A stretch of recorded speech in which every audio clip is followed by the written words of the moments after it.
আসসালামু আলাইকুম। পড়ছি গল্প প্রেম সন্ধিক্ষণ, লিখেছেন সাইদা মুন। পর্ব 30। শিকদার বাড়ির মেইন দরজা থেকে গেট অবধি পুরো পথ জুড়ে পুলিশ সারি করে দাঁড়িয়ে। মাঝখানটায় ফাঁকা রাখা হয়েছে। সেই পথ বেয়ে ধীরে ধীরে ঢুকে আসে একটি কালো গাড়ি। দৃশ্যটা হঠাৎ দেখে সবাই অস্বস্তিতে পড়ে যায়। এত পুলিশ কেন? বিল্লাল সাহেব উদ্বিগ্ন হয়ে জিজ্ঞেস করতে একজন জানায়, আইনমন্ত্রী সোহেল হোসেন এসেছেন, তার নিরাপত্তার জন্যই এত আয়োজন। কালো গাড়িটির পেছনে আরেকটি পুলিশের গাড়ি গেটের বাইরে অবস্থান নেয়। আইনমন্ত্রী বলে কথা, সিকিউরিটি তো থাকবেই, কিন্তু সবার মনে একটাই প্রশ্ন, হঠাৎ তিনি তাদের বাড়িতে কেন, তাও কাউকে কিছু না জানিয়ে। বাগানের ফুল গাছগুলোতে পানি দিচ্ছিল ফাইজা। পাশে দাঁড়িয়ে স্নেহা, তালহার মামাতো বোন। দুজনের মধ্যে ভালোই বন্ধুত্ব। দুজনে গল্প করতে করতে গাছের পরিচর্যা করছিল। ফাইজা মনোযোগ দিয়ে পানি দিচ্ছিল আর স্নেহা এদিক ওদিক তাকাচ্ছিল। হঠাৎ গেট দিয়ে একসঙ্গে এত পুলিশ ঢুকতে দেখে সে থমকে যায়। ঠিক তখনই কালো গাড়িটা বাড়ির ভেতরে ঢোকে। স্নেহা ভয় পেয়ে তাড়াতাড়ি ফাইজাকে বলল, এই ফাইজা, দেখ না তোদের বাড়িতে এত পুলিশ কেন এলো। স্নেহার কথায় ফাইজা পানি দেওয়া বন্ধ করে সোজা হয়ে দাঁড়াতে পেছনে করে নিজেও থমকে যায়। অবাক বিস্ময়ে চোখ বড় হয়ে ওঠে। তাদের বাড়ির গেট থেকে সদর দরজা পর্যন্ত টান টান পুলিশ লাইন, দুপাশে দাঁড়িয়ে। বুকের ভেতর ধক করে ওঠে। কিছু কি হয়েছে? তার ভাই, নাকি আব্বু চাচ্চু? কার কি হলো? ভয়ে তাড়াহুড়ো করে টেপ বন্ধ করে বাড়ির দিকে হাঁটা শুরু করলো। সদর দরজার কাছে পৌঁছানোর আগেই কালো একটা গাড়ি থেকে নেমে আসা একজন মধ্যবয়সী লোক আর তার দুজন বডিগার্ড বাড়ির ভেতর ঢুকে যায়। ফাইজাও পেছন পেছন ভেতরে পা রাখতে যাবে, এমন সময় আরেকটা গাড়ির শব্দে দাঁড়িয়ে যায়। কি হচ্ছে? একের পর এক গাড়ি কেন তাদের বাড়িতে ঢুকছে? কালো গাড়ির লোকটা যে বড় মাপের কেউ, এটা বডিগার্ড দেখেই বোঝা যাচ্ছিল, কিন্তু এবার আবার কে এলো? চিন্তিত মুখে পেছন ফিরে তাকায়, দেখে সাদা রঙের আরেকটা গাড়ি গেট পেরিয়ে ঢুকছে। গাড়িটা থামতে একজন পুলিশ দরজা খুলে দেয়, আর সেখান থেকে বেরিয়ে আসে লম্বা চওড়া গড়নের এক ছেলে, গায়ে ফর্মাল গেটআপ, চোখে কালো চশমা, এলোমেলো চুলগুলো, টাইও বেঁকে আছে, দেখেই বোঝা যাচ্ছে তাড়াহুড়ো করে এসেছে। ফাইজা লোকটাকে দেখা মাত্রই চোখ বড় হয়ে ওঠে। কয়েক পলক না যেতেই তার চোখ মুখ লাল হয়ে যায়। এই লোক এখানে কি করছে? প্রশ্নটা মনে দগদগে হতে না হতেই রাগে তেড়ে যায় সামনের দিকে, গিয়েই সরাসরি আরমানের বুক বরাবর ধাক্কা মেরে বসল সে। গাড়ি থেকে নামার সঙ্গেই এমন অচেনা আক্রমণে আরমান চমকে ওঠে। দ্বিতীয়বার ধাক্কা মারার আগেই সে ফাইজার দুই হাত চট করে ধরে ফেলে। মুহূর্তেই হাত দুটো ফাইজার পেছন দিকে নিয়ে গিয়ে গাড়ির সাথে তাকে চেপে ধরে। আরমানের পাল্টা আক্রমণ একদমই আশা করেনি ফাইজা। এত লোকের সামনে তাকে এভাবে চেপে ধরায় সে ছটফট করতে শুরু করে। কটপট গলায় ঝাঁঝালো স্বরে বলে ওঠে, ইউ অভদ্রলোক, আর কত অভদ্রগিরি দেখাবেন? ছাড়ুন বলছি, মানুষ দেখছে। আরমান এক হাতে তার দুই হাত শক্ত করে চেপে ধরে রাখে, অন্য হাত দিয়ে ধীরে ধীরে চশমাটা খুলে গভীর চোখে ফাইজার দিকে তাকায়। মেয়েটার নাক ফুলে আছে, রাগে হিস হিস শব্দ বের হচ্ছে, কপাল কুঁচকে আছে, ফর্সা মুখটা কঠিন হয়ে লালচে রূপ ধারণ করেছে। কয়েক সেকেন্ড তাকিয়ে থেকে আরমান মুখটা একদম তার সামনে এনে নিচু স্বরে বলল, অ্যান্ড ইউ স্টুপিড গার্ল, এখানে কি করছো? আমার পিছু পিছু এখানেও চলে এসেছো? কথাটা শোনা মাত্রই তেলে বেগুনে জ্বলে ওঠে ফাইজা। ঝাড়ি মেরে বলল, হেই মিস্টার অভদ্রলোক, মুখ সামলে কথা বলুন। পিছু তো নিয়েছেন আপনি আমার, সেদিনও আপনিই পিছু নিয়েছিলেন, আজও আপনি আমার পিছু নিয়ে বাড়ি অবধি চলে এসেছেন। কথা শেষ হতেই আরমানের গম্ভীর মুখে পরিবর্তন আসে। তাকে ছেড়ে দিয়ে পকেটে এক হাত ঢুকিয়ে ঠান্ডা কণ্ঠে বলে, এতদিন জানতাম তুমি চুন্নি, কিন্তু এখন দেখি বড় মাপের ডাকাতো। আমার মানিব্যাগ চুরি করে শান্তি হয়নি, এখন আবার আমার বোনকে ডাকাতি করে নিয়ে এসেছো। বলতে বলতে আরমানের মুখের রাগী ভাবটা ফুটে ওঠে। ফাইজা কটমট চোখে তাকিয়ে বলল, কি যাতা বলছেন? আর আপনি এখানে কেন এসেছেন? কি চাই? আরমানের চোল শক্ত হয়ে উঠেছে, কপালের নীল রক্তটা ফুলে উঠেছে, গলা ভারী করে বলল, ভালো করে বলো, আমার বোন কোথায়? ফাইজা কপাল কুঁচকে স্থির হয়ে যায়। কি বলছে সে? তার বোন কোথায় মানে? সে জানবে কিভাবে? ও হ্যালো, আপনার বোন কোথায় তা আপনি না জানেন, আমি কেমনে জানবো? তার কথায় রাগে আরমানের গলা থরথর করে ওঠে, দাঁতে দাঁত চেপে চোখ লাল করে বলল, তুমি জানো না মানে? তুমি জানো, তোমার বাপও জানে। আমার বোনের যদি কিচ্ছু হয়, আমি জাস্ট এই বাড়ি জ্বালিয়ে ছারখার করে দেব। বলতে বলতেই ফাইজাকে পাশ কাটিয়ে হনহনিয়ে ঢুকে পড়লো তাদের বাড়িতে। ফাইজা রাগে চোখে তাকিয়ে আছে তার যাওয়ার দিকে, যেন মনে হচ্ছে হাতে এখন পাথর থাকলে তাই পেছন থেকে আরমানের মাথা বরাবর মেরে বসত। এদিকে স্নেহা দাঁড়িয়ে দাঁড়িয়ে তাদের কাহিনী দেখছিল। আরমান ভেতরে যেতেই সে এগিয়ে এসে ধীর স্বরে জিজ্ঞেস করলো, ব্যাপার কি রে ফাইজা, চিনিস? ফাইজা এগোতে এগোতে বলল, চিনি বই কি, একদম হাড়ে হাড়ে চিনি এই বদলোককে।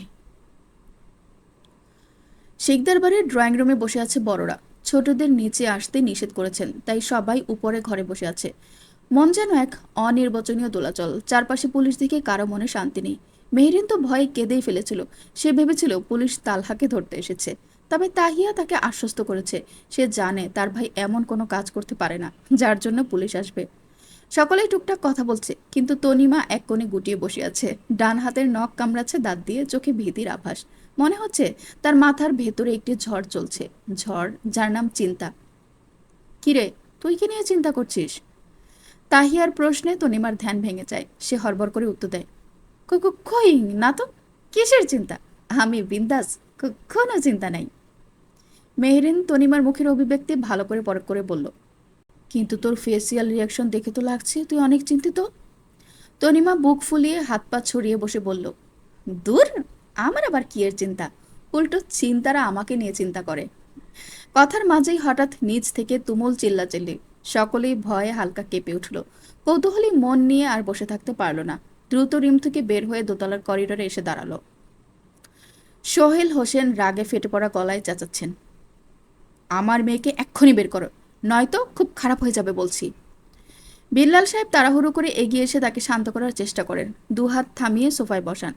তার শান্ত স্বভাবের বিপরীতে সোহেল হোসেনের উত্তপ্ত আচরণ। তিনি স্বর নরম করে জিজ্ঞেস করেন, কি হয়েছে, কেন এমন উত্তেজনা? কিন্তু সোহেল হোসেন সেসবের উত্তরই দিচ্ছেন না। তার একটাই কথা, তার মেয়েকে বের করে দিতে হবে। বিল্লাল সাহেব যত নরম হচ্ছেন, ততই যেন আরো গরম হয়ে উঠছেন সোহেল হোসেন। আপনাদের এক একটাকে জেলের ভাত খাবো বলছি, আমার মেয়েকে বের করে আনুন। এতক্ষণ ধৈর্য ধরে থাকা তালহা চাচার প্রতি এই অসম্মান দেখে আর নিজেকে ধরে রাখতে পারে না। গম্ভীর কণ্ঠে বলে উঠল, মুখ সামলে কথা বলুন মিস্টার সোহেল হোসেন। আপনি দেশের আইনমন্ত্রী হন বা prime minister, I don't care.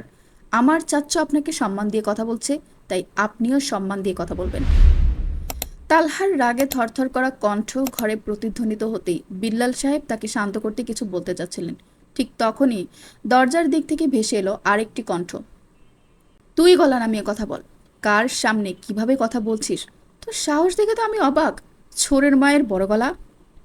শব্দগুলো শুনে তালহার কপালের রগ এক মুহূর্তেই ফুলে ওঠে। দরজার দিকে তাকাতেই দেখে আরমানকে। পরক্ষণেই গায়ে চড়ে থাকা রাগ যেন মাথায় চড়ে বসেছে।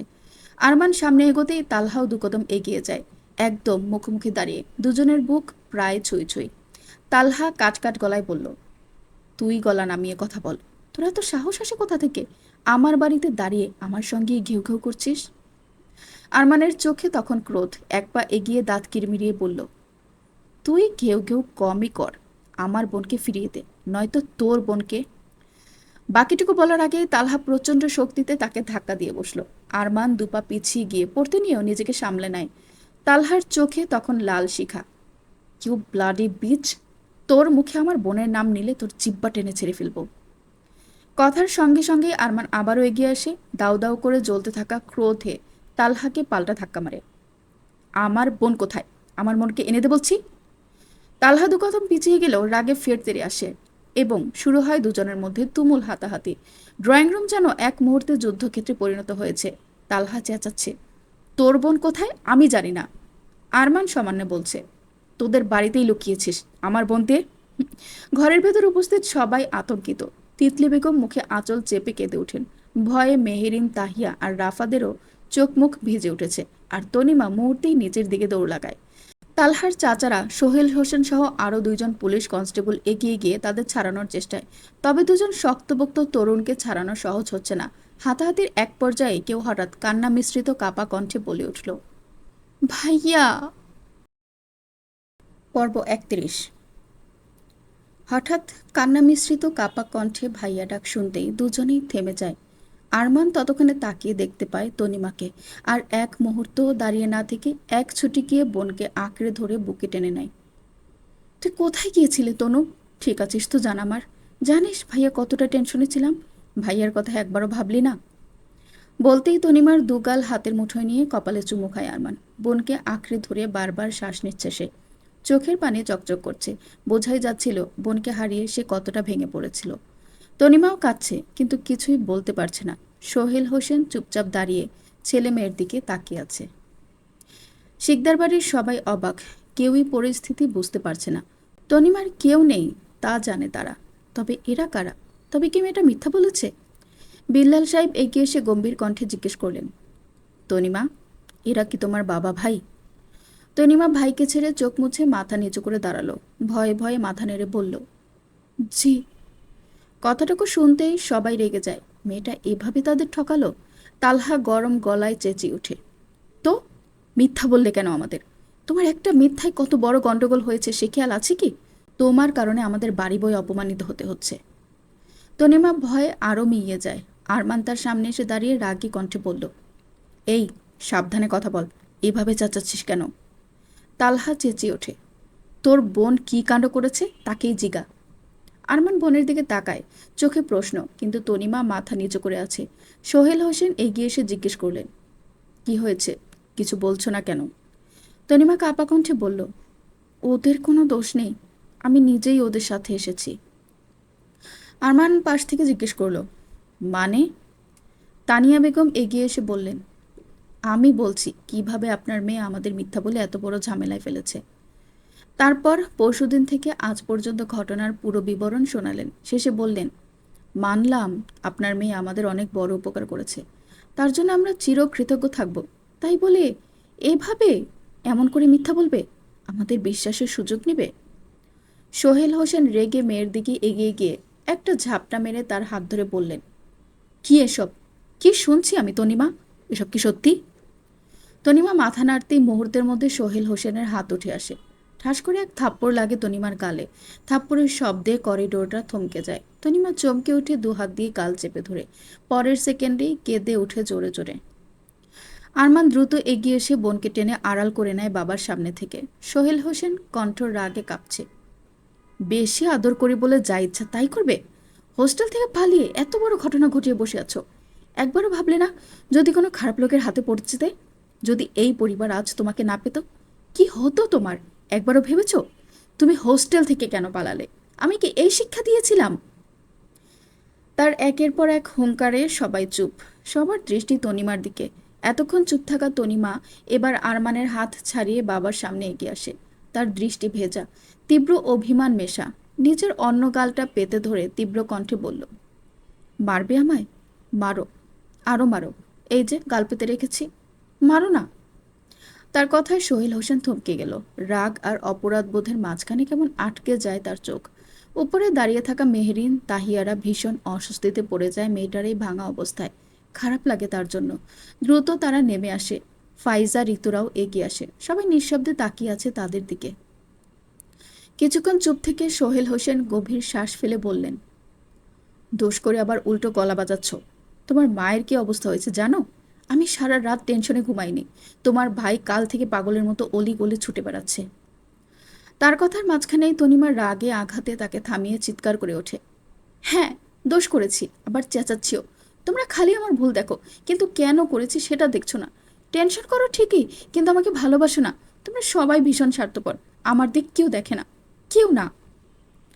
তার কণ্ঠ ভেঙে যাচ্ছে, কিন্তু কথা থামছে না। আমি হোস্টেলে থাকতে চাই না। আমি থাকতে চাই আমার নিজের বাড়িতে, মানুষের মাঝে থাকতে চাই। আমি মুক্ত পাখি, আমাকে খাঁচায় ভরে রাখলে এমনটা হবেই।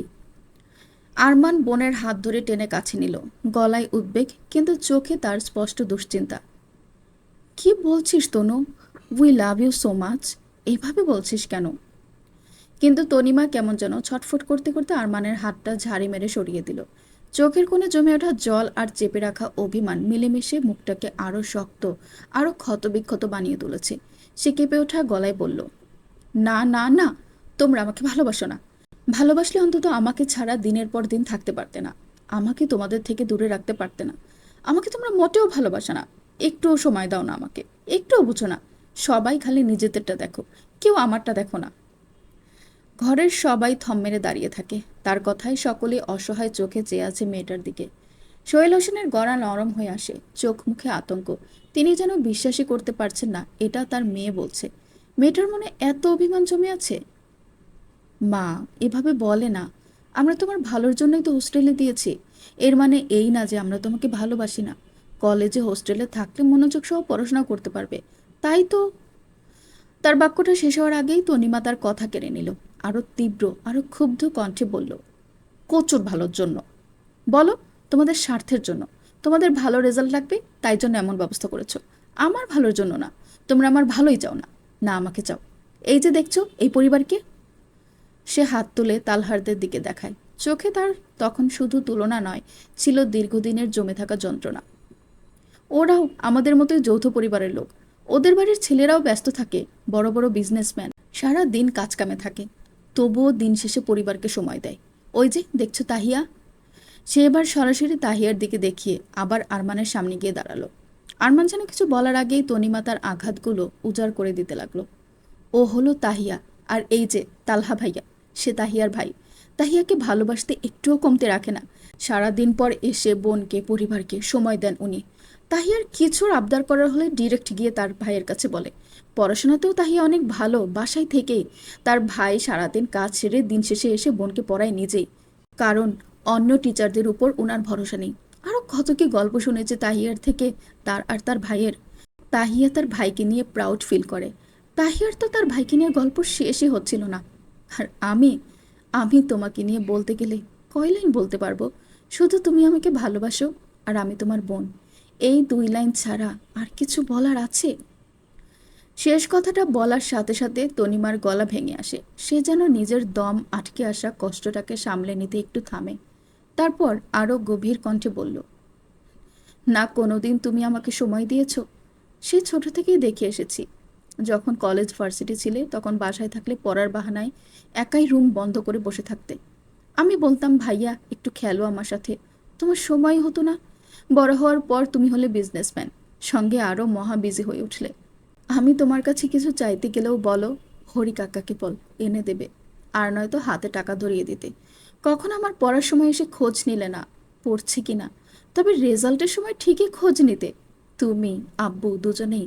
তোমরা আমাকে কোনো কিছুর অভাব দাওনি, কিন্তু আমাকে সময়ের অভাব দিয়েছো, ভালোবাসার অভাব দিয়েছো। ও সরি, ভুল বললাম। ভালোবাসো তোমরা। আমি জানি আমি তোমাদের জান, তবে সময় হয়ে ওঠে না সেই জানকে সময় দেওয়ার, জানের যত্ন করার। শেষ লাইনটা যেন পুরো ঘরটাকে নিস্তব্ধ করে দিল। আরমান, সোহেল, কারোর মুখে শব্দ নেই। হঠাৎ তাদের কাছেও যেন নিজেদের ভুলগুলো স্পষ্ট হয়ে উঠল। সোহেল হোসেন এতটা সময় যে শক্ত হয়ে দাঁড়িয়েছিলেন, সেই মানুষটা হঠাৎ ভেঙে পড়লেন। তিনি ধীরে ধীরে এগিয়ে এসে মেয়েটাকে টেনে বুকের মধ্যে চেপে ধরলেন, যেন ভয় পাচ্ছেন এই কাঁপতে থাকা মেয়ে তাকে ছেড়ে চলে যাবে। সেই ভয়। তার চোখ বেয়ে দুফোঁটা জল পড়ে তনিমার কাঁধে। কাপা অপরাধবোধে ভরা কণ্ঠে তিনি বললেন, আব্বুর উপর তোমার এত অভিমান? আব্বু তো ভুল করেছে মা। তুমি না আমার মা লাগো। মা হয়ে ছেলেকে কি একটু মাফ করা যায় না? প্রমিস করছি আমার মাকে আর একা রাখবো না। অনেক অনেক সময় দেব। তনিমা বাবার বুকে মুখ গুজে ঠিক ছোট্ট বাচ্চাদের মতো হেঁচকে তুলে কাঁদছে। এতদিনের জমে থাকা সব কষ্ট যেন এই কান্নার স্রোতেই ধুয়ে বেরিয়ে আসছে। উপস্থিত সবাই নিঃশব্দে দাঁড়িয়ে, সকলের চোখের ভিতর পানি থই থই করছে। মাহাদি তো আবেগ সামলাতে না পেরে ভ্যা ভ্যা করে কেঁদে উঠল। আফতাব সাহেব তৎক্ষণাৎ ছেলেকে বুকে জড়িয়ে নিলেন। ঋতু আর ফাইজাও নিজের বাবার দুই পাশে 2 হাত জড়িয়ে ধরে দাঁড়িয়ে আছে। তাদের চোখেও পানির ঝাপটা জমে উঠেছে। তাহিয়া দাঁড়িয়ে আছে একটু দূরে, অসহায় চোখে তাকিয়ে দেখছে চারিদিকে। সবাই আছে বাবার বুকে, সবাই বাবার বুকে নিরাপদ। কিন্তু সে, তার বুকটা হঠাৎ করেই হু হু করে ওঠে। তার বাবা থাকলে এখনই তো তাকে বুকে টেনে নিতেন। মুহূর্তেই নিজেকে এতিম মনে হতে থাকে তার। চোখ বেয়ে ধারার মতো পানি নেমে আসে। তালহা বোনের দিকে তাকাতেই দ্রুত এগিয়ে যায়, বোনকে নিজের বুকে জড়িয়ে ধরে শক্ত করে।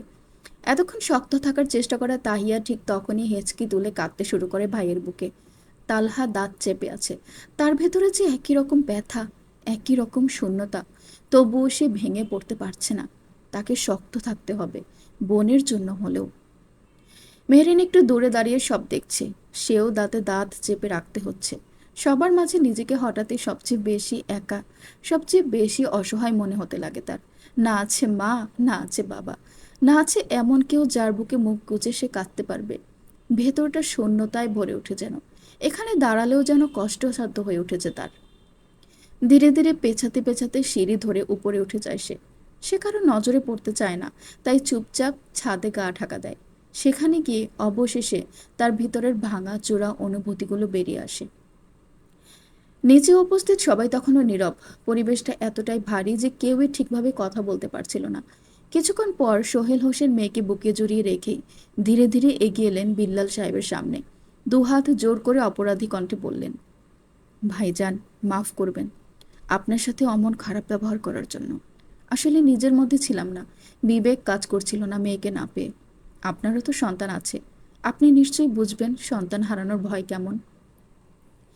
বিল্লাল সাহেব সঙ্গে সঙ্গে তার হাত দুটো ধরে নিচে নামিয়ে বললেন, কি যে বলেন ভাইজান, আমি কিছু মনে করিনি, বরং আপনার অবস্থা বুঝেই তো চুপ ছিলাম। এভাবে হাত জোর করবেন না, আমি সত্যিই কিছু মনে করিনি। তাদের কথার মাঝে তনিমা বাবার বুক থেকে মুখ তুলে চোখ মুছতে মুছতে ভাইয়ের দিকে তাকিয়ে বলল, ভাইয়া, তুমিও সরি বলো তালহা ভাইয়াকে। বোধহয় তুমি ওনাকে মেরেছ। উনি কত ভালো জানো, আমাকে ঠিক তাহিয়ার মতোই স্নেহ করেছে। বোনের কথায় আরমানের মুখ একটু বেঁকে গেল। খুব ইচ্ছে না থাকা সত্ত্বেও অনিচ্ছুক গলায় বলল, সরি। তালহা খানিকটা ডোন্ট কেয়ার ভঙ্গিতে তনিমার দিকে তাকিয়ে শান্ত গলায় বলল, তার দরকার নেই, তুমি বলো, আর এমন করবে? এভাবে মিথ্যে বলবে? তনিমার সঙ্গে সঙ্গে মাথা নাড়তে থাকে, তারপর কানে ধরে তালহার সামনে এসে দাঁড়ায়। সরি ভাইয়া, আর এমন করব না। আমি ইচ্ছে করে মিথ্যে বলিনি।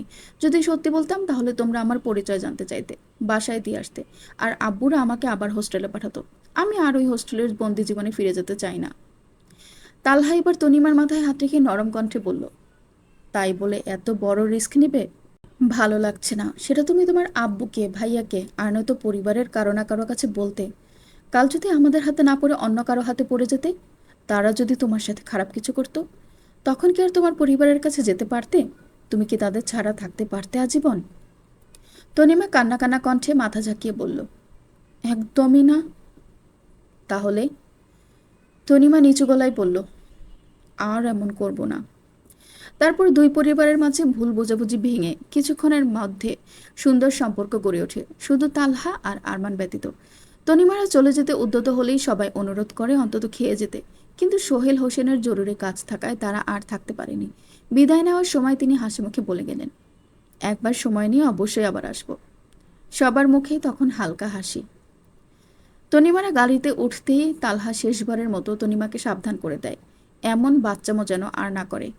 তারপর সে তনিমার বাবাকেও ভদ্রভাবে বোঝায় মেয়েকে যেন সামান্য হলেও সময় দেন, মেয়েকে চায় তা যেন বোঝেন, সবসময় নিজেদের ইচ্ছা চাপিয়ে না দিতে, কারণ সন্তানের ভুলের পেছনে অনেক সময় থাকে পরিবারের অদৃশ্য চাপও।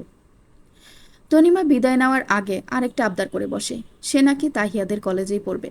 বাবার চোখে আবার সেই হারিয়ে ফেলার ভয় জেগে ওঠে, তাই এবার তিনি একটু আপত্তি করেন না, যেন মেয়েকে হারানোর আতঙ্ক তাকে পুরোপুরি বদলে দিয়েছে। এখন তার কাছে মেয়ের ইচ্ছাই যেন শেষ কথা। কিছু কিছু সময়ে মা বাবারা সন্তানের ভালো চাইতে গিয়েই এমন সিদ্ধান্ত নিয়ে বসেন যা উল্টো ক্ষতি ডেকে আনে। তনিমার ক্ষেত্রেও ঠিক সেটাই হয়েছে। মানলাম তার এমন বাচ্চামো করা উচিত হয়নি, কিন্তু এর পেছনে যার বড় হাত আছে তা তার নিজের পরিবারের। সন্তানের মতামতকে অগ্রাহ্য করে যে কোনো সিদ্ধান্ত চাপিয়ে দিলে শেষে এমনই বিপর্যয় ঘটে। শুধু টাকা দিয়ে সন্তানকে ভালো রাখা যায় না, টাকা নিরাপত্তা দেয়, কিন্তু সম্পর্ককে আঁকড়ে ধরে রাখে না। পরিবারের বন্ধন, বোঝাপড়া, কথোপকথন, এসবই আসল ভিত্তি। যখন সেই ভিত্তি দুর্বল হয়ে যায়, তখন সন্তানও ভুল পথে হাঁটে, আর পরিবারও অজান্তে সেই ভুলকে ঠেলে দেয় আরও সামনে। মা বাবার সন্তানের ভালো যাওয়ার পাশাপাশি তাদের ভালোটা আসলে কিসে, সেটাও বোঝা উচিত। পর্ব ৩২। তালহা ধীরে ধীরে ছাদে উঠে আসে। সেই তখনই মেহরিনকে উপরে আসতে দেখেছিল। মেয়েটার মন খারাপ তা সে বুঝতে পারলেও তখন কিছু করার উপায় তার ছিল না। কি করবে সে? সে যে তাকে সকলের সামনে বউ হিসেবে পরিচয়ও করাতে পারল না। সে কিভাবে সকলের সামনে তার পাশে দাঁড়াবে? এই ভাবনাই তার বুকের ভেতর ঘুরপাক খাচ্ছিল। ছাদের দরজার কাছে আসতেই কারো ফুপিয়ে ফুপিয়ে কান্নার আওয়াজ শোনার সঙ্গে সঙ্গে তালহার পা থেমে যায়। বুকের ভেতর অজানা ব্যথা জেগে ওঠে। মেহরিন কাঁদছে, আর সেই কথাটাই মস্তিষ্ককে নাড়িয়ে দিল। দ্রুত পায়ে আগ বাড়ায়। সামনে এগোতেই চোখ পড়ে দোলনায় বসে থাকা মেহরিনের উপর। পা তুলে হাঁটুতে হাত দিয়ে ভর করে মাথা নিচু করে রেখেছে। অনেকক্ষণ কান্নার ফলে থেকে থেকে হেঁচকে উঠছে। তালহা চুপচাপ মেহরিনের সামনে এসে দাঁড়ায়। হঠাৎ কারো উপস্থিতি টের পেয়ে কান্না থেমে যায় মেহরিনের। মাথা তুলে তাকাতেই সে তালহাকে দেখতে পায়। তার ভেজা ফোলা ফোলা চোখ, লাল হয়ে যাওয়া নাক মুখ সব মিলিয়ে এই অবস্থা দেখে তালহার বুক আরও মুচড়ে ওঠে। এগিয়ে গিয়ে মেহরিনের পায়ে হাত দেয়। মেহরিন পা সরাতে গেলে তালহা বাধা দেয়। মেহরিনের পা দুটো একটু তুলে সে তার পাশে দোলনায় বসে পড়ে, নিজের কোলের উপর মেহরিনের পা জোড়া রাখে। তারপর সরাসরি দুহাতের আঁচলায় মেহরিনের মুখ টেনে ধরে, বৃদ্ধাঙ্গুল দিয়ে চোখ মুছতে মুছতে চিন্তিত কণ্ঠে বলে, বেশি খারাপ লাগছে? তালহার আদুরে কণ্ঠে মেহরিনের কান্না যেন আরো উপচে পড়ল। সঙ্গে সঙ্গে সে শরীর ঝাঁকিয়ে কেঁদে ওঠে। কান্নার জোর বাড়তে দেখে তালহা এক টানে মেহরিনকে নিজের বুকে আগলে নিল। মাথায় আলতো হাত বুলিয়ে শান্ত করার চেষ্টা করলো, তবে মেহরিনের কোনো থামার নাম নেই। শার্ট খামচে ধরে বুকে মাথা রাখা অবস্থায় মেহরিন চোখের জল ফেলতে লাগলো। কান্নার ফাঁকে ফাঁকে হেঁচকে উঠছে, ফলে পুরো শরীর যেন ঝাড়া দিয়ে কেঁপে উঠছে বারবার। তালহা চুপচাপ তাকে আগলে ধরে আছে, মেয়েটা যদি কান্না করে একটু হলেও হালকা অনুভব করে সেই আশায়। অনেকক্ষণ একাধারে কান্না করতে করতে যখন ক্লান্ত হয়ে থামল মেহরিন, তালহা দীর্ঘশ্বাস ফেলে তার মুখ তুলে চোখে চোখ রাখল।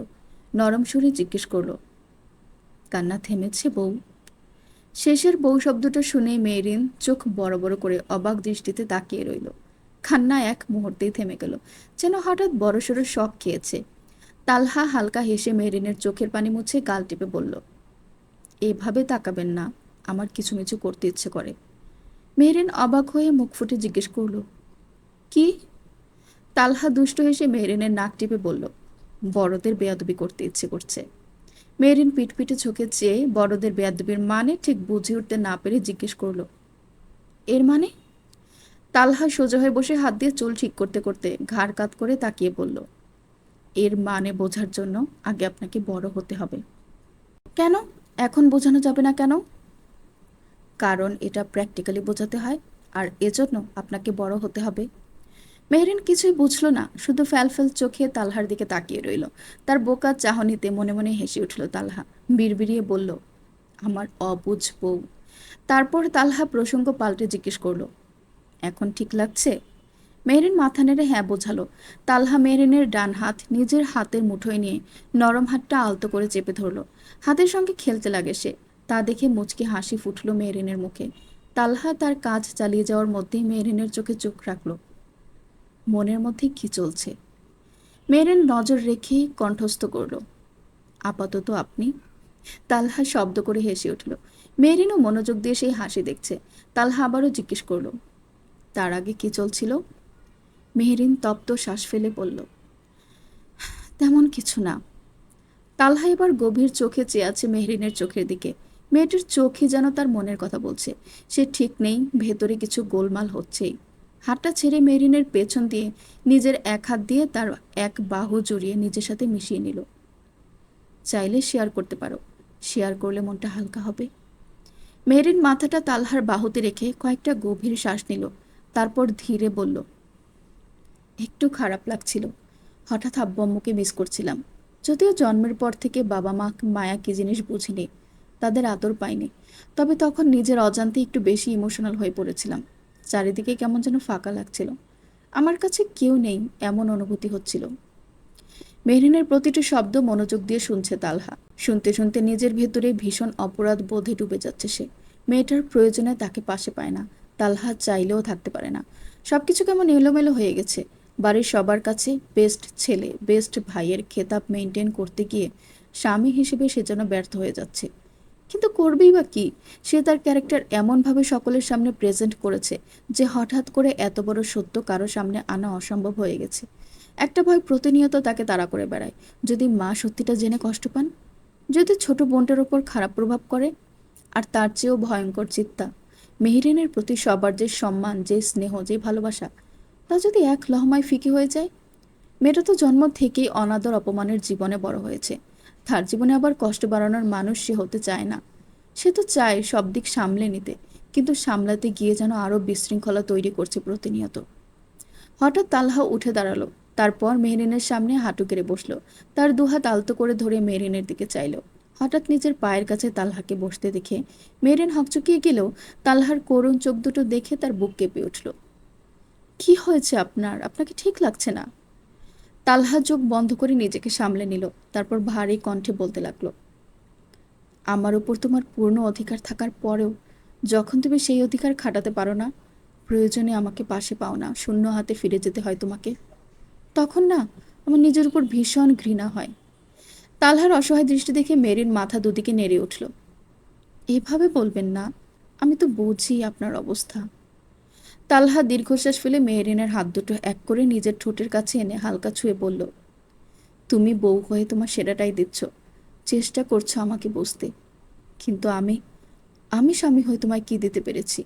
তোমার প্রাপ্য অধিকার দিতে পারছি না, তোমার যোগ্য সম্মানটাও দিতে পারছি না। নিজেকে কেমন কাপুরুষ মনে হয়।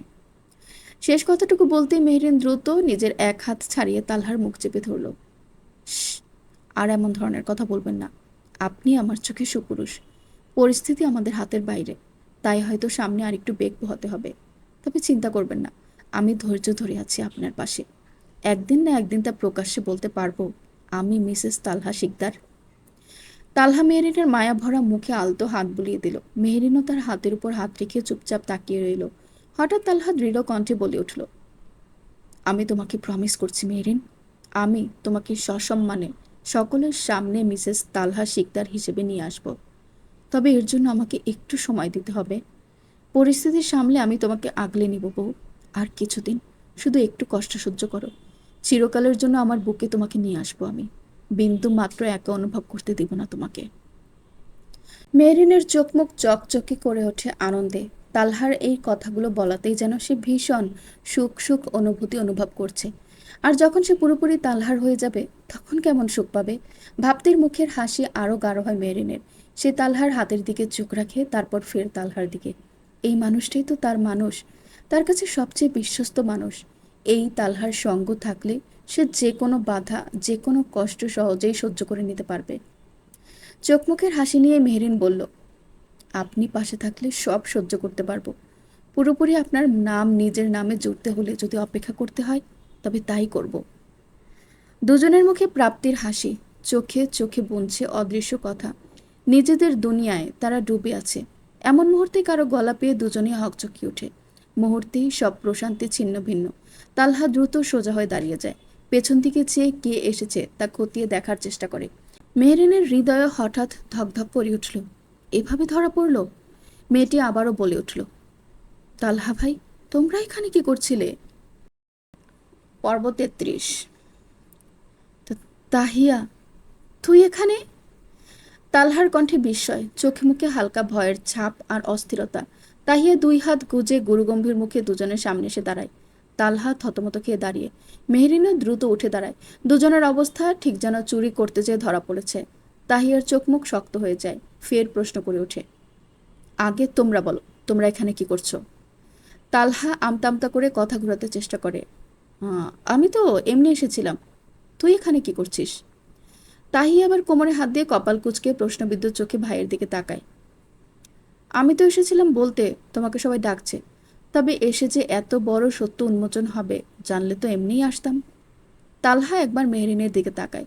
মেয়েটা মাথা নিচু করে নিচে তাকিয়ে তারপর পুরনো চোখে আবার তাকায় তাহিয়ার দিকে। অস্থির স্বরে জিজ্ঞেস করে, তুই কি শুনতে পেয়েছিস? তোমরা বিবাহিত? মেহরিন তড়াক চোখ তুলে তাকায়। চোখ হঠাৎ বড় হয়ে ওঠে, তাদের অস্থিরতা স্পষ্ট। তালহাও হালকা ঢোক গিলে। যা ভয় করছিল ঠিক তাই হলো। মুহূর্তে যেন তার মাথা ফাঁকা হয়ে যায়। এখন কি বলবে, কোথা থেকে কথা শুরু করবে, বোনকে কি বা বোঝাবে কিছুই ঠিক বুঝতে পারছে না। সে দ্রুত সামনে এসে দাঁড়ায় তাহিয়ার, যেন তাকে বোঝানোর চেষ্টা করতে চাইছে। আসলে তাহিয়া, তুই যেমনটা ভাবছিস আসলে তেমন না। ভাইকে এত ঘাবড়াতে দেখে তাহিয়া থামিয়ে বলে, আসলে নকলে পরে হবে, আগে বলো তোমরা সত্যি বিবাহিত কিনা। তালহা কপালে দু আঙ্গুল রাখে, স্লাইড করতে থাকে। চিন্তারা যেন তাকে চেপে ধরেছে। অস্থিরতায় হাঁটা শুরু করে এদিক ওদিক। তালহাকে চুপ দেখে তাহিয়ার কৌতূহল অস্থিরতা আরও বেড়ে যায়। সে আর নিজেকে থামাতে পারে না। হঠাৎ এগিয়ে গিয়ে ভাইকে থামিয়ে হাত ধরে ঝাঁকায়। বলো না ভাইয়া, মেহরিনকে আমার ভাবি, তোমার বউ। তালহা অসহায় চোখে একবার মেহরিনের দিকে তাকায়। মেয়েটা নিশ্চুপ দৃষ্টিতে তাকিয়ে তার উত্তরের আশায়। কি বলবে এখন সে? ছোট বোনটা কিভাবে নিবে ব্যাপারটা? এসব কি ছোট বোনকে খোলামেলাভাবে বলা যায়? নানান চিন্তা আর দ্বিধা একসাথে মাথায় ঘুরপাক খেতে লাগে তালহার। আর এদিকে তাহিয়ার তো একের পর এক প্রশ্ন চলছেই। শেষমেশ উপায়ন্তর না দেখে হঠাৎই সব দ্বিধা সাইডে রেখে বলে ফেলে, হ্যাঁ আমরা বিবাহিত, মেহরিন আমার ওয়াইফ। কথাটা যেন পুরো পরিবেশটা নিস্তব্ধ করে দিয়েছে। শুধু মেহরিনের ঘন ঘন শ্বাসের শব্দ হচ্ছে। তাহিয়া স্তব্ধ দাঁড়িয়ে, যেন একদম জমে পাথর হয়ে গেছে, অবিশ্বাস্য চোখে তাকিয়ে। কখনো ভাইকে দেখছে তো কখনো মেহরিনকে। দুজনেই যেন এখন অপরিচিত কেউ। মেহরিন অপরাধী চোখে চেয়ে আছে তাহিয়ার দিকে। সে তো ইচ্ছে করে আড়াল করেনি, তবুও নিজেকে অপরাধী লাগছে। আর তাহিয়া, তার চোখ তো ধীরে ধীরে পানিতে ভরে উঠছে তীব্র অভিমানে। সঙ্গে সঙ্গে উত্তেজিত হয়ে সে চিৎকার করে ওঠে, কি, তোমরা এত বড় কথা লুকিয়ে এসেছো এতদিন ধরে? আর মেহরিন তুই, ছি, তোকে আমি আমার বেস্ট ফ্রেন্ড কম বোন ভেবেছিলাম, আর তুইও কিনা এতদিন ধরে আমার কাছ থেকে সব লুকিয়ে আসছিলি। তালহা দ্রুত বোনের হাত ধরে শান্ত করার চেষ্টা করে। Don't be hyper Tahiya, calm down. ভাইয়া বুঝিয়ে বলছি, শোন তুই। তাহিয়া অভিমানের চোখে ভাইয়ের দিকে চেয়ে বলে ওঠে, আর কি বাকি আছে বলার? আর কি কি লুকিয়েছ? তালহা চুপসে যায়, নিজের চুল টেনে ঘন ঘন শ্বাস ফেলে ফের বলে, ভাইয়াকে ভুল বুঝিস না। সিচুয়েশনে পড়ে বিয়েটা করতে হয়েছিল আমাদের। আমি আস্তে ধীরে সব সকলের সামনে আনবো, প্লিজ। এর আগে এসব নিয়ে কাউকে কিচ্ছু বলিস না, লক্ষ্মী বোন আমার। তাহিয়া তার হাত ঝটকা দিয়ে ছাড়িয়ে নেয়। ভাইয়ের উপর তার ভীষণ রাগ জমেছে। রাগে, অভিমানে কান্না মিশ্রিত কণ্ঠে বলল, তুমি জানো না তোমার বিয়ে নিয়ে আমার কত শখ ছিল? সব তুমি এভাবে ভেস্তে দিলে। আমার একটা মাত্র ভাইয়ের বিয়ে আমি খেতে পারলাম না, আনন্দ করতে পারলাম না, থাকতে পারলাম না, কিচ্ছু করতে পারলাম না। তুমি এত সেলফিশ কিভাবে হলে ভাইয়া? তার শ্বাস ভারী হয়ে আসে, কথাগুলো যেন আর নিজের নিয়ন্ত্রণে নেই। আর আম্মু, আম্মুর কি হবে হঠাৎ এসব শুনলে? তার ছেলে, যাকে সে অন্ধ বিশ্বাস করে, সেই তাকে এতদিন ধরে মিথ্যা বলে এসেছে। এটা শুনলে কষ্ট পাবে আম্মু। একবারও ভাবুনি ওই দিন তুমি আম্মুকে কেন মিথ্যা বলেছিলে? আম্মুকে ফেলে দিত মেহরিনকে। তালহার মুখ যেন হঠাৎই বন্ধ হয়ে গেছে, চোখে মুখে এক অদ্ভুত শূন্যতার ছাপ। যদি প্রথম দিনই সবকিছু খুলে বলতো, আজ পরিস্থিতি এত জটিল হতো না। সে বুঝতে পারছে এখন যা হচ্ছে বা ফিউচারে যা হবে, সবই তার নিজের ভুলের ফল। নিজের চুপ থাকার জন্য আজ চারপাশ জটিল হয়ে গেছে। সম্পর্কগুলো যেন এক অদ্ভুত চাপের মধ্যে চাপা পড়ে আছে। সে নিজেই দায়ী, পুরোপুরি দায়ী। এই পরিস্থিতির জন্য কোনো বাইরের দোষ নেই।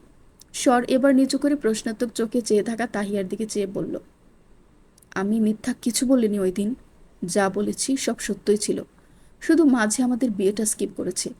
আমার কাছে আর অপশন ছিল না। আমাদের বিয়েটা খুবই বাজে একটা সিচুয়েশনে হয়েছে। বিয়েতে কারোরই মত ছিল না।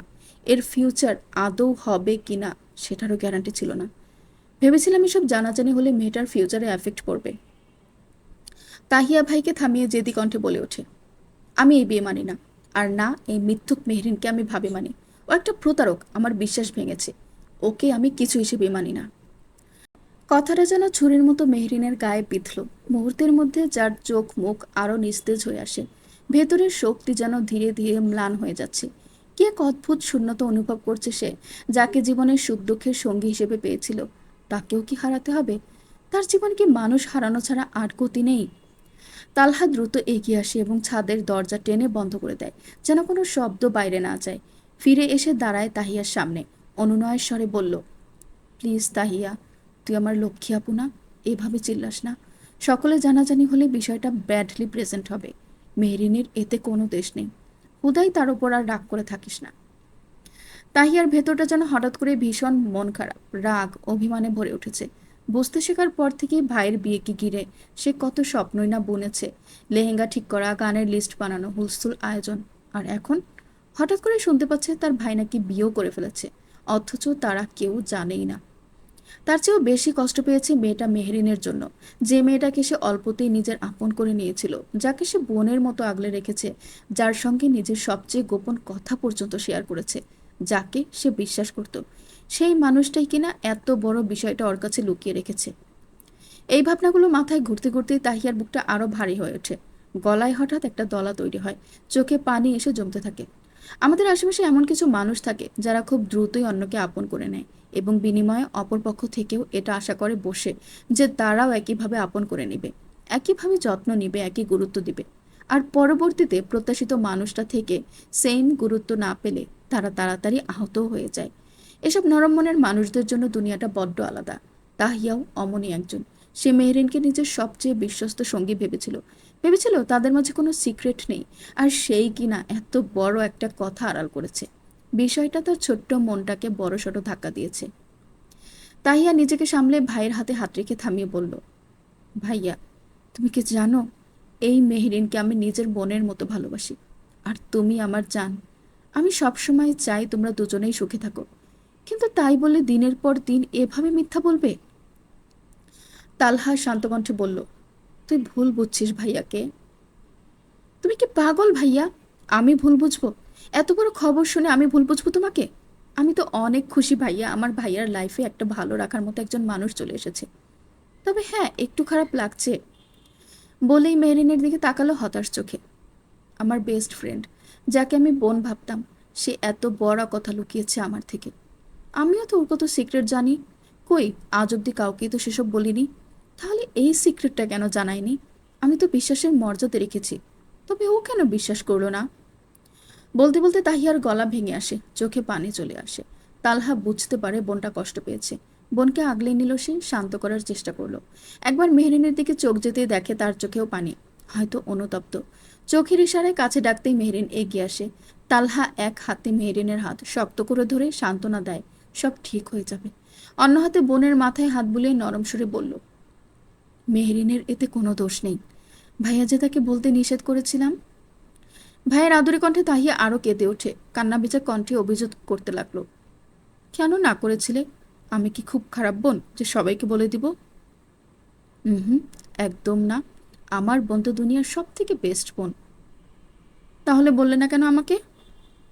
আমি চাচ্ছিলাম না এসব এখন বলবো, যদি এতে তোর উপর খারাপ প্রভাব পড়ে।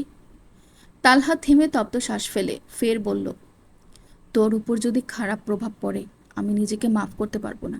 ব্যর্থ ভাই হয়ে যাব। সমাজ যে সবসময় তীক্ষ্ণ নজর রাখে আমাদের উপর, তারা সুযোগ খুঁজে আম্মুর লালন পালনে আঙ্গুল তুলতে।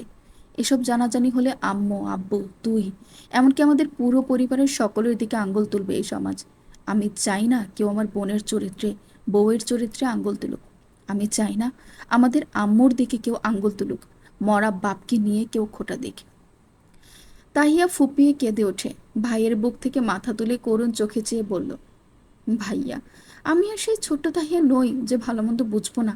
আমি সব বুঝি। আমি এমন কোনো কাজ করব না যাতে কেউ আমাদের নিয়ে কটু কথা বলতে পারে। তুমি নিশ্চিন্তে থাকো, যতদিন না নিজ ইচ্ছায় সব সামনে আনবে ততদিন কোনো কথা আমার মুখ দিয়ে বের হবে না। আমি চাইও না তোমাদের বিয়ের কথা খারাপভাবে লোকমুখে ছড়িয়ে পড়ুক। মেহরিনকে সসম্মানে এবারের বউরূপে আনবি তো ভাইয়া? মেহুটা জীবনে অনেক কষ্ট অপমান সহ্য করেছে, এবার তোমার পালা তাকে সুখী করার। বোনের মুখে আমার পরিপক্ক কথাগুলো শুনে তালহা কয়েক পলক নিশ্চুপ হয়ে তাকিয়ে থাকে। আসলেই কি তার বোন বুঝতে শিখেছে সব? হঠাৎ বুকে এক অচেনা চিনচিনে ব্যথা ঘেঁষে গেল। বোনটা ধীরে ধীরে বড় হয়ে যাচ্ছে, মনে নাড়া দিল, হয়তো কয়েক বছরের মধ্যে তাকে অন্য কারো ঘরে পাঠাতে হবে। সেই চিন্তাটা মাথায় আসলেই মনটা ভারী করে তুলল। হৃদয় যেন এক অদ্ভুত কাঁপন অনুভব করে। যেই বোনটাকে নিজের হাতে বড় করেছে, তাকে নিজের কাছে আজীবন রাখতে পারবে না। দীর্ঘশ্বাস ফেলে নিজেকে সামলে তালহা মুচকি এসে তাকিয়ার মাথায় হাত বুলিয়ে বলল, অবশ্যই, আমি আমার স্ত্রীকে সসম্মানে সকলের সামনে আনবো। আর আমার বোনও অনেক আনন্দ করবে তার ভাইয়ের বিয়েতে।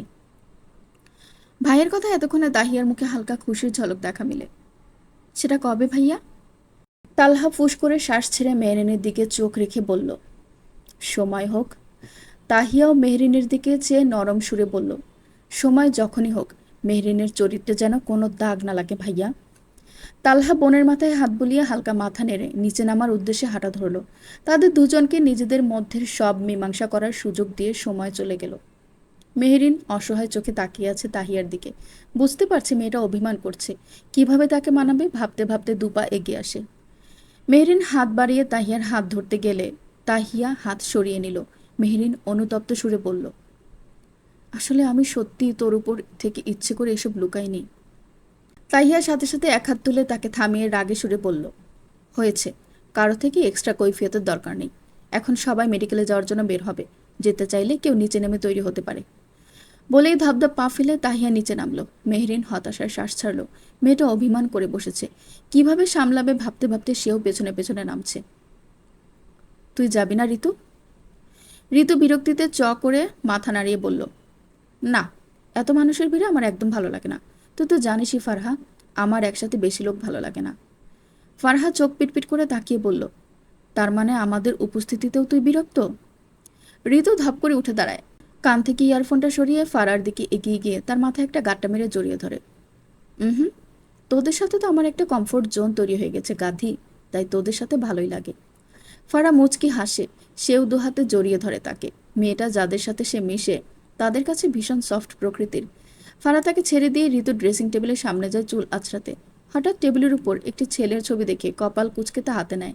তা দেখতে দেখতে ঋতুর সামনে এসে দাঁড়ায়। এটা কে রে? ঋতু এক পলক তাকিয়ে দীর্ঘশ্বাস ফেলে। রায়হান।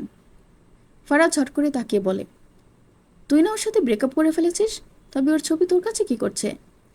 ঋতু ছবিটা ছু মেরে নিজের হাতে নিয়ে মনোযোগ সহকারে দেখে। হঠাৎ বিড়বিড়িয়ে বলে, কিছু মানুষ আমাদের মনে থাকে, তবে ভাগ্যে না। ঋতুর কথায় অবাক চোখে তাকায় ফারা। মোবাইলে যতদূর ওদের টেক্সট মেসেজ হয়েছে তাতে তো ঋতুর কথা অনুযায়ী সে রায়হানকে এক প্রকার ঘৃণা করত। কিন্তু এখন মনে হচ্ছে উল্টো।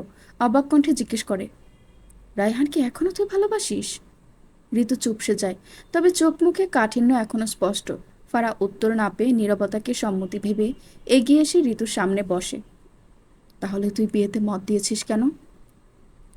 ঋতু তপ্ত শ্বাস ফেলে বলল, সে আমার সেলফ রেসপেক্টে আঘাত করেছে।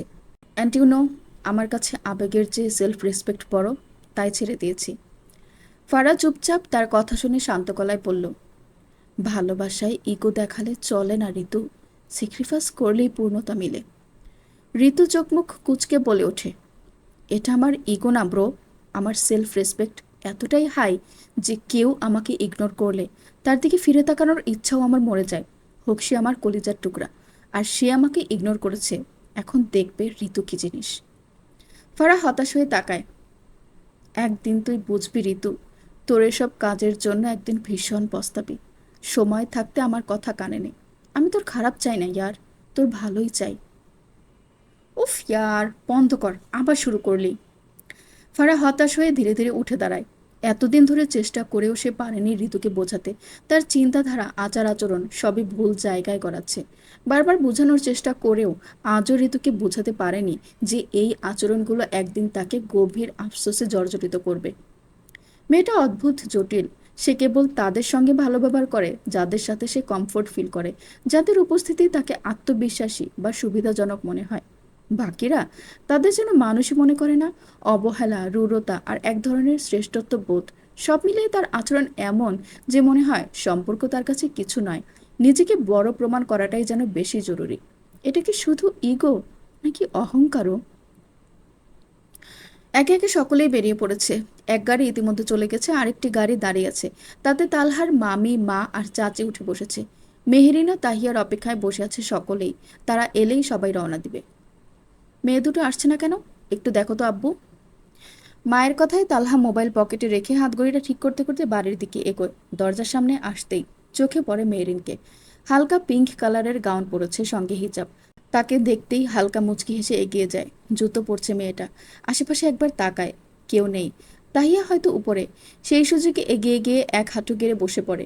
মেহরিন হাত থামাতেই তার নজরে আসে তালহা। ফর্মাল গেট আপে তার সামনে হাঁটু মেরে বসে আছে। চোখাচোখি হতেই মেহরিন মুচকি হেসে ওঠে, তবে পর মুহূর্তেই হকচকিয়ে যায় তালহাকে নিজের পায়ে হাত দিতে দেখে। আজ একদিনেই দুবার পায়ে হাত দিয়েছে লোকটা। দ্রুত পা সরাতে গেলে মেহরিনের পায়ের গোড়ালি আর একটু উপরে চেপে ধরে থামিয়ে দেয় সে। সাথে সাথে সে থেমে যায়। অতঃপর তালহার দিকে তাকাতেই সে চোখ দিয়ে ইশারা করে পা না নাড়াতে। তালহা আস্তে ধীরে হাতটা নামায় নিচে। সময়টুকু তালহার স্পর্শে মেহরিন দাঁত খিচে দাঁড়িয়ে। তালহা মেহরিনের জুতার ফিতা লাগাতে শুরু করে। একটা লাগিয়ে আরেকটায় হাত দিতে গিয়ে হালকা সুরসুরি দিতেই মেহরিন নড়ে ওঠে। তালহাও মৃদু হেসে ওঠে। এরপর সেটাও লাগিয়ে দেয়। মেহরিন চুপচাপ তালহার দিকে চোখ রাখে। তাকে দেখতে ব্যস্ত। দুজনেই নিজেদের কাজে ডুবে। চারপাশের কোনো হুঁশ নেই। হঠাৎ তাহিয়ার কণ্ঠ। তালহা উঠে দাঁড়ায়। দুজনেই সিঁড়ির দিকে তাকায়। হন্তদন্ত পায়ে নামছে তাহিয়া। মেইন দরজার দিকে তাকিয়ে জোরে বলছে, ও ভাইয়া, তুমি লাগিয়ে দিচ্ছ? আসলে মেহরিনের কোমর একটু ব্যথা, নিচু হতে পারে না, আমি সাহায্য করতাম। তার কথায় তালহা কপাল কুঁচকে তাকায়। মেহরিনের অবাক চোখ। তার কোথায় কোমরে ব্যথা? দুজনের অবাক দৃষ্টি দেখে তাহিয়া কড়া চোখে পেছনে ইশারা করে। সেদিকে তাকিয়ে জোরপূর্বক হেসে বলে, আরে মামানি, তুমি এখানে? বের হওনি? তালহার চোয়াল শক্ত হয়ে আসে। চুলে হাত দিয়ে ঠিক করার ভঙ্গিতে পেছনে ফিরে তাকায়। দেখে ছোট মামি তাদের দিকে চেয়ে আছে। মুহূর্তেই মেজাজ গরম হয়ে যায়। নিজের উপর রাগ হচ্ছে। সে কি করছে নিজেও বুঝছে না। হুটহাট এসব কি করে বসছে? এভাবে যে বাস খাবে তাকে বলে যাচ্ছে। ছোট মামি এগিয়ে এসে বললেন, তোদের দেরি হচ্ছে দেখে নিতে এসেছিলাম। তালহা সঙ্গে সঙ্গে বলল, হ্যাঁ হ্যাঁ, আয় তোরা তাড়াতাড়ি। বলেই ধপধপ পা ফেলে বেরিয়ে যায়। বাকিরাও পেছন পেছন বের হয়, গাড়িতে উঠে বসবে। তবে ছোট মামির চোখে সন্দেহ থেকেই যায়। পুরো রাস্তা সে তালহা আর মেহরিনের দিকে তাকিয়েছিল। মেডিকেলে পৌঁছে সবাই একে একে তাহসানের সাথে টুকটাক কথা বলে নেয়। কালকে সকালে সিট কেটে বাড়ি নিয়ে যেতে পারবে। তালহারা আসতেই তার বড় মামা মামিকে বাড়ি পাঠিয়ে দেয়। খেয়ে ফ্রেশ হয়ে আবার আসবেন তারা। তালহা তাদের রেখেই চাচাদের সঙ্গে অফিসে চলে যায়। দুদিন ধরে অফিসে ঠিকমতো সময় দিচ্ছে না, কাজ জমেছে অনেক। এদিকে তাহিয়া মেহরিন দাঁড়িয়ে আছে তাহসানের কেবিনের বারান্দায়। মেহরিন তাহিয়ার সঙ্গে কথা বলার চেষ্টায়, তবে তাহিয়া কথা বলবেই না, জিদে। এদিকে তাহসান বারবার ঘাড় ঘুরিয়ে মেহরিনকে দেখছে। বেড থেকে বারান্দায় দাঁড়িয়ে থাকা মেহরিনকে স্পষ্ট দেখছে। হঠাৎ ভেতর থেকে দীর্ঘশ্বাস একটা বেরিয়ে আসে তার। মেহরিন একের পর এক কথা বলছে আর তাহসান তা মনোযোগ সহকারে দেখছে। কেবিনের একপাশে পাতানো সোফাতে বসে আছে তালহার দাদি নানি। তিতলি বেগম তাহসানের কাছেই বসেছিল এতক্ষণ। হঠাৎ তালহার ছোট মামি তাকে বাইরে ডেকে নেয়। করিডোরের শেষ মাথায় দাঁড়িয়ে আছে দুজন। কি হয়েছে বলবি তো? আপা, আমার কিন্তু ওই মেরিনকে সুবিধার মনে হচ্ছে না। ছোট ভাইয়ের বউয়ের কথায় তিতলি বেগম কপাল কুঁচকে বললেন, কি বলছিস? মেয়েটা যথেষ্ট ভালো, ভদ্র মন মানসিকতাও ভালো। তা ভালোই, তবে আমার ঠিক লাগছে না। কেন? কি করেছে মেরিন? তালহা জোয়ান, বিয়ের বয়সী ছেলে, তার সাথে এই মেয়ের বেশি মেলামেশা হচ্ছে না? তিতলি বেগম ছেলের নামে এমন কথা শুনতেই রাগ চেহারায় ভর করে। তুই কি বলতে চাস? আমার ছেলে কেমন আমি ভালো করেই জানি। সে তার সীমা জানে। আজে বাজে কথা আমার ছেলের নামে বলবি না। আরে আপা, উত্তেজিত হচ্ছ কেন? আমি খারাপ কিছু বলছি না, ভালোর জন্যই বলছি। একটু চোখে রাখো, এখনের যুগ ভালো না। তিতলি বেগম কথা এড়িয়ে চুপচাপ চলে আসেন। তার ছেলের প্রতি তার অটুট বিশ্বাস আছে। এসব শুনতেও বিরক্ত তিনি। তার উপর এতদিন ধরে সে থাকতে দেখতে পায়নি মেহরিন কেমন, তাই এসব কানেই নিলেন না। শুনলেন সাইদা মুনের লেখা প্রেম সন্ধিক্ষণ গল্প থেকে পর্ব 30, 31, 32, 33। গল্পটি পরবর্তী পর্বগুলো শুনতে চাইলে অবশ্যই চ্যানেলটিকে সাবস্ক্রাইব করে আমার সাথেই থাকুন। ধন্যবাদ।